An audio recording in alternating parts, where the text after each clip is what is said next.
Assalamualaikum warahmatullahi wabarakatuh. Anak-anak, ketemu lagi sama Ibu. Sekarang Ibu akan menjelaskan dari tugas sebelumnya nih.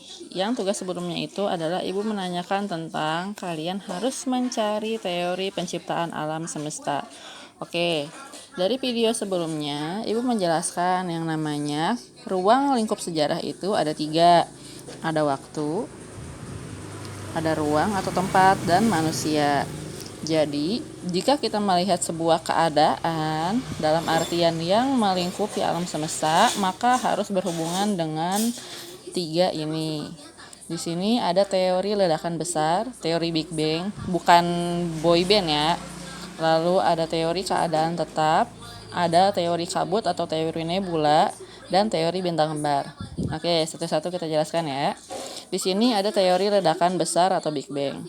Teori ledakan besar ini menyebutkan bahwa alam semesta berawal dari sesuatu yang padat dan panas, kemudian meledak dan mengembang mengisi ruang alam semesta. Jadi kita misalkan ada sebuah bola besar. Bola besar ini lalu dia meledak. Apa yang terjadi? Ketika dia meledak, pasti dia akan mengisi ruang di antara tempatnya meledak itu. Dar. Nah, akan mengembang seperti ini. Dia pasti akan mengembang, hancur. Begitu. Nah, ketika dia hancur, dia mengisi ruang yang ada di situ. Dan yang diisi, kalau di alam semesta kan adalah ruang hampa. Otomatis, dia tuh kemana-mana. Serpihannya kemana-mana. Begitu. Jadi dia terus mengisi. Makanya, di dalam teori ledakan besar atau Big Bang, si bola tersebut yang meledak ini, dia tuh partikel-partikelnya atau zat-zatnya itu menyebar. Bahkan sampai sekarang pun yang namanya alam semesta itu terus mengembang sesuai dengan teori Big Bang ini. Jadi kita itu sebenarnya terus bergerak, alam semesta kita itu terus bergerak. Dan bahkan bumi kita pun bergerak kan. Kita mengetahui itu dari ada rotasi dan ada evolusi. Tapi kita di bumi tidak merasakan apa-apa karena kita ditarik oleh sebuah gaya, yaitu gaya gravitasi. Nah, teori kedua itu adalah teori keadaan tetap. Nah, teori keadaan tetap ini menjelaskan bahwa alam semesta itu dulunya sampai sekarang aja itu konstan atau tetap. Jadi nggak ada awal, nggak ada akhir. Nah, teori ini itu bisa disebut apa ya? Tidak masuk akal, gitu. Karena kalau tetap tidak ada awal dan tidak ada akhir, maka tidak akan ada waktu. Begitu. Oke, teori kabut atau teori nebula. Teori ini menyebutkan ada kabut gas yang partikel-partikel atau gas-gasnya ini terlepas di sekitar bola-bola gas tersebut sehingga membentuk benda-benda alam semesta. Oke, kita jelaskan di sini ya. Kalian tahu yang namanya H2O, CO2, atau O2. Benda-benda apa ini? Ini itu adalah hidrogen dioksida. Hidrogen dioksida ini adalah apa? Air. Kalau ini adalah karbon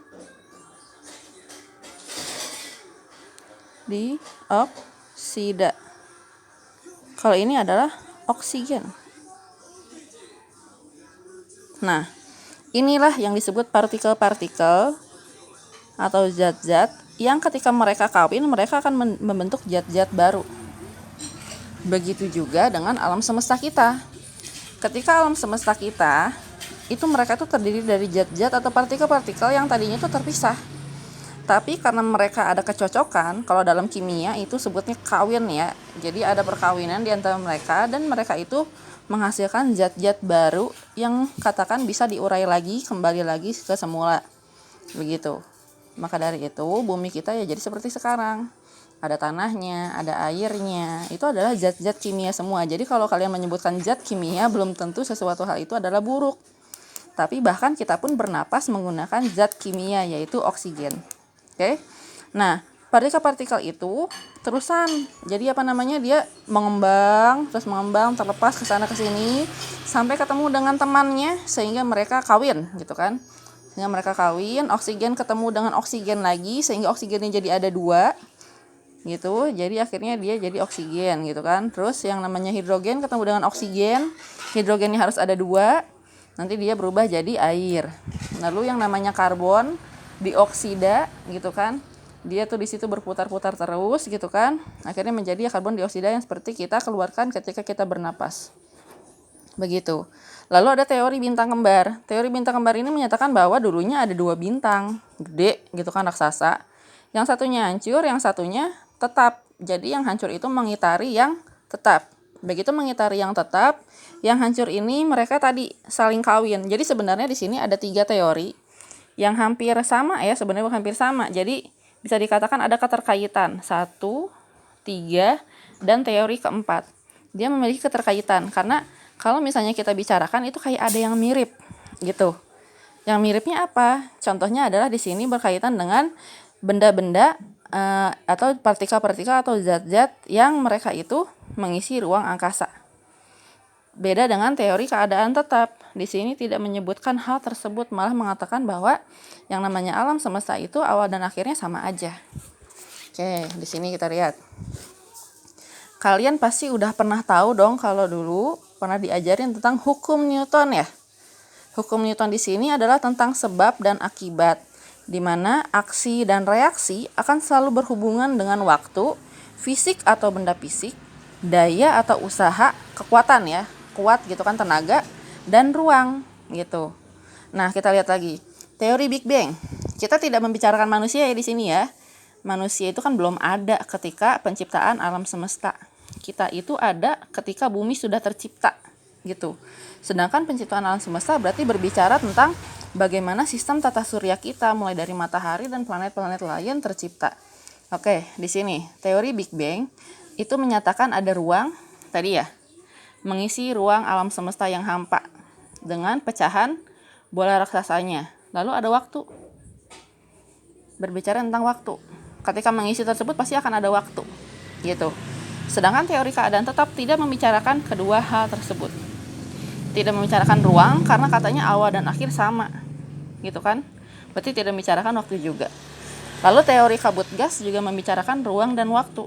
Di mana ada ruangnya itu diisi dengan kabut gas, dan ketika dengan waktu tersebut ada reaksi dan aksi gitu kan. Aksi dan reaksi yang menyebabkan zat-zat atau partikelnya saling kawin. Lalu ada teori bintang kembar di sini. Yang tadi menyebutkan ada di dalam ruang, dalam suatu tempat, ada 2 benda raksasa gitu kan, berbentuk bola. Lalu mereka ada yang pecah. Karena kan pengaruh waktu, ada tekanan, pressure, ada usaha, ada daya gitu kan. Oke, di situ. Jadi, kalau bisa kita tarik kesimpulan bahwa di antara 4 teori ini yang masuk akal ada 3 teori. Ada 3 teori, yaitu teori Big Bang, kabut gas atau nebula, dan bintang kembar. Oke, cukup di sini video dari Ibu. Ibu cukupkan. Assalamualaikum warahmatullahi wabarakatuh.